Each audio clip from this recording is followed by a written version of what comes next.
अच्छा कहां से आए हो? भाई प्रिंटिफाई से आया हूं, आपका कोई पार्सल है, 550-600 रुपए की कोई सीओडी है। अच्छा पैसे देने पड़ेंगे। फोन बंद। उमर साहब फिर शॉर्ट। अच्छा चले, वो एड्रेस पे पहुंच गया, उन्हें बोला यार उमर साहब नहीं जवाब दे रहे, एड्रेस पे पहुंच जाता हूं। वो घर पहुंच गया इनके घर पे। उमर साहब ने बोला बच्चे को बोल दे घर पे नहीं हूं। दूसरी दफा है, बोल एड्रेस गलत है, उमर साहब यहां रहते ही कोई नहीं। कितनी दफा राइडर ट्राई करेगा? राइडर टीसीएस वाला जाके अपने डिपार्टमेंट में कहता है भाई टोपी है वापस भेज दो, नहीं ले रहा।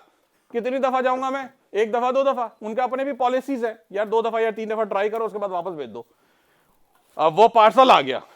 अब उमर साहब के वालिद, सॉरी मेरा लोकली कामराज से ताल्लुक है और इत्तेफाक से ये सारी बातें जो आपने कही है ये सारी सही है।